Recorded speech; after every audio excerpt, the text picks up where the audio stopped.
वाराणसी, गंगा के किनारे बसा भारत का सबसे पुराना जीवंत शहर। सच कहूं तो ये सिर्फ एक धार्मिक स्थल नहीं है, बल्कि एक ऐसा रहस्यमयी आयाम है जहां जीवन और मृत्यु के बीच की सीमा ही खत्म हो जाती है। आज के इस एक्सप्लेनर में हम इसी भव्य विषय की गहराइयों में उतरने वाले हैं।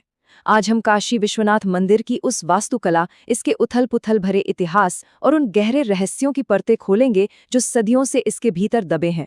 तो चलिए, बिना किसी देरी के शुरू करते हैं। स्कंद पुराण का ये उदाहरण देखिए, ये अपने आप में बेहद अद्भुत है। यहाँ भगवान शिव कहते हैं कि काशी में अंतिम सांस लेने वाली आत्मा के कान में वे स्वयं तारक मंत्र का जाप करेंगे।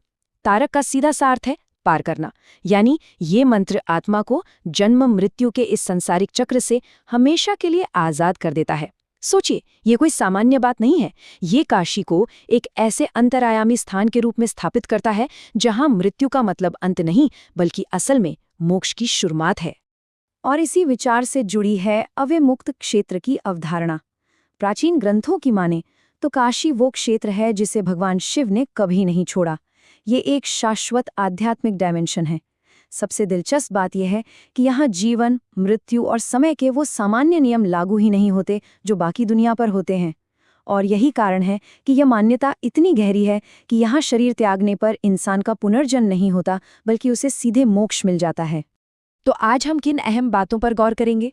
हम देखेंगे काशी को मोक्ष की नगरी के रूप में, इसके विनाश और निर्माण के चक्र को, ज्ञानवापी के रहस्य को, रानी अहिल्याबाई के मिशन को, इसके श्रीयंत्र डिजाइन को और आखिर में इसके भूमिगत रहस्यों को। तो शुरुआत करते हैं हमारी पहली कड़ी से, मोक्ष की नगरी जहां मृत्यु एक नई शुरुआत है। जब भी हम काशी में मृत्यु और मोक्ष की बात करते हैं तो मणिकर्णिका घाट का जिक्र आना लाजमी है। पौराणिक कथाओं के अनुसार जब भगवान शिव और माता पार्वती यहाँ स्नान कर रहे थे तो माता पार्वती का कान का आभूषण, जिसे कर्णफूल या मणिकर्णिका कहते हैं, यहीं गिर गया था। कहा जाता है कि एक ब्राह्मण ने उसे चुराने की कोशिश की, उसे शाप मिला और उसी शाप से डोम राजा वंश की शुरुआत हुई। आज भी वही डोम राजा इस शमशान भूमि के संरक्षक हैं। यहाँ की चिताएं सदियों से दिन रात बिना रुके जल रही हैं। ये इस बात का सबसे गहरा प्रतीक है कि यहाँ अंत ही एक नई शुरुआत है। अब आते हैं इतिहास की भट्टी पर, जहाँ विनाश भी है और अस्तित्व भी। अगर आप इतिहास के पन्नों को पलटें तो आपको विनाश और निर्माण का एक अनंत चक्र दिखाई देगा। 1194 में मोहम्मद गौरी के सेना ने हमला किया, फिर 1230 में इल्तुतमिश के दौर में इसे नुकसान पहुंचाया गया। 16वीं शताब्दी में थोड़ी राहत मिली जब सम्राट अकबर के शासन में राजा मानसिंह ने इस भव्य मंदिर का पुनर्निर्माण कराया। लेकिन 1669 में औरंगजेब के एक सख्त फरमान के बाद इस मंदिर को पूरी तरह से ध्वस्त कर दिया गया। पर ध्यान देने वाली बात यह है कि सिर्फ पत्थरों का टूटना नहीं था, ये उन लोगों की अटूट भक्ति भी है जिन्होंने हर बार, हर हमले के बाद अपने मंदिर को फिर से खड़ा किया। इसी विनाश ने एक बहुत बड़ी पहेली को जन्म दिया, ज्ञानवापी का रहस्य। असल में मूल ज्योतिर्लिंग का क्या हुआ, इसे लेकर दो अलग अलग दावे हैं। एक तरफ मान्यता है कि 1669 के हमले के वक्त मंदिर के मुख्य पुजारी ने उस असली ज्योतिर्लिंग को बचाने के लिए उसे पास ही के ज्ञानवापी कुंड में छिपा दिया और खुद भी उसी में कूदकर अपनी जान दे दी। उनका वो बलिदान आज भी याद किया जाता है। दूसरी तरफ एक और दावा है कि सालों बाद रानी अहिल्याबाई को एक ईश्वरीय सपना आया, जिसके बाद वो नर्मदा नदी से एक नया शिवलिंग लेकर आई और उसे वर्तमान मंदिर में स्थापित किया।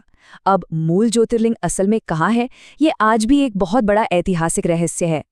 और दिलचस्प बात यह है कि ये बहस सिर्फ इतिहास की किताबों तक सीमित नहीं है। 2022 के ज्ञानवापी मस्जिद सर्वे को ही ले लीजिए। सर्वे के दौरान वजूखाना इलाके में एक विवादित संरचना मिली। अब हिंदू याचिकाकर्ताओं का दावा है कि ये वही मूल शिवलिंग है जो सदियों से छिपा था। वहीं मुस्लिम पक्ष का कहना है कि ये महज एक पुराना फव्वारा है। हम यहाँ किसी नतीजे पर नहीं पहुँच रहे हैं, बल्कि ये देख रहे हैं कि कैसे सैकड़ों साल पुराना इतिहास आज भी हमारे आधुनिक विमर्श का एक बेहद जटिल हिस्सा बना हुआ है। इस सब के बीच चलिए देखते हैं कि इस मंदिर का पुनरुत्थान आखिर कैसे हुआ। करीब 100 सालों तक ये जगह खंडर बनी रही।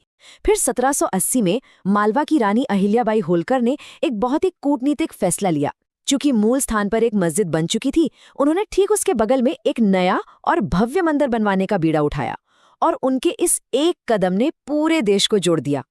1835 में पंजाब के महाराजा रणजीत सिंह ने मंदिर के शिखर को सोने से मढ़वाया और 1841 में नागपुर के राजा रघुजी भोंसले तृतीय ने शिवलिंग के लिए एक चांदी की वेदी दान की। ये इस बात का सबूत है कि कैसे एक रानी की पहल ने पूरे भारत को इस पवित्र स्थान के लिए एकजुट कर दिया था। अब हम मंदिर की वास्तुकला की बात करेंगे, जो सिर्फ कला नहीं बल्कि श्री यंत्र पर आधारित एक पवित्र ज्यामिति है। सच कहूं तो ये मंदिर ईंट और पत्थर की इमारत भर नहीं है, ये एक बेहद जटिल स्पिरिचुअल मशीन है और ये इसके गर्भगृह के 4 द्वारों से बहुत ही शानदार तरीके से झलकता है। तांत्रिक ग्रंथों के अनुसार शांति द्वार मन की शांति का प्रतीक है, काल द्वार समय के पार जाने का, प्रतिष्ठा द्वार सम्मान और ज्ञान का और निवृत्ति द्वार अंतिम मुक्ति का प्रतीक है। ये चारों द्वार मिलकर मानव जीवन के हर आयाम को समेट लेते हैं। 128 फीट।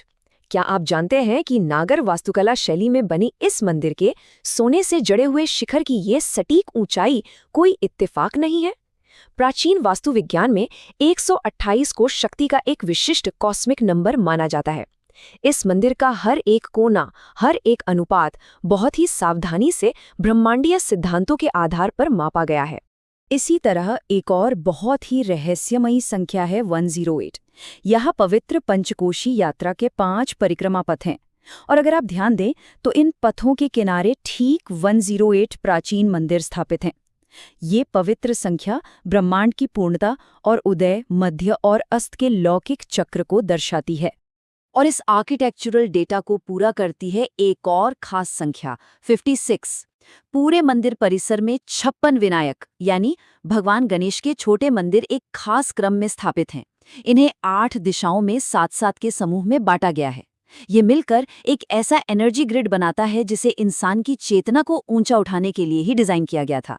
ये वाकई इंजीनियरिंग और आध्यात्म का एक अद्भुत संगम है। वास्तुकला की ऊंचाइयां तो हमने देख ली, अब चलते हैं अज्ञात की गहराइयों में। मंदिर के भूमिगत रहस्य। एक बड़ा ही सीधा सा लेकिन गहरा सवाल जहन में आता है, इस प्राचीन मंदिर की नींव के ठीक नीचे आखिर कौन से राज दबे हैं? पीढ़ियों से स्थानीय लोगों के बीच कई किंवदंतियां और कहानियां सुनाई जाती रही हैं जो आपको हैरत में डाल देंगी। जमीन के नीचे के इन किस्सों की बात करें तो कहा जाता है कि यहाँ गुप्त सुरंगें हैं जो सीधे गंगा नदी और दूसरे प्राचीन मंदिरों तक जाती हैं। माना जाता है कि जब भी हमले हुए, पुजारियों ने इन्हीं रास्तों से भागकर जान बचाई थी। कुछ का मानना है कि ये योगियों के ध्यान के रास्ते हैं जो इंसान के मन की भूल भुलैया जैसे हैं। लेकिन जो चीज़ सबसे ज्यादा रोंगटे खड़े करती है वो है 40 फीट गहरा पिता महेश्वर शिवलिंग। कहते हैं ये सीधे पाताल लोक से जुड़ा है और इसमें पूर्वजों के कर्मों को शुद्ध करने की शक्ति है। इसे आप सिर्फ एक छोटे से छेद के जरिए ही देख सकते हैं। कमाल की बात है ना?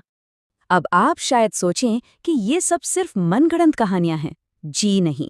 2021 में जब 355 करोड़ रुपए के काशी विश्वनाथ कॉरिडोर प्रोजेक्ट की खुदाई हुई तो वाकई में 40 से अधिक ऐसे प्राचीन मंदिर मिले जो वक्त की धूल में खो गए थे। और तो और भूवैज्ञानिकों को जमीन के बहुत नीचे कुछ गहरे भूमिगत ढांचे होने के सिग्नल भी मिले हैं। इसका मतलब है कि आधुनिक पुरातत्व विज्ञान अब धीरे धीरे उन सदियों पुरानी किंवदंतियों की जमीनी सच्चाई तलाशने लगा है। और इसी के साथ हम एक अंतिम लेकिन बहुत ही गहरे विचार पर पहुंचते हैं।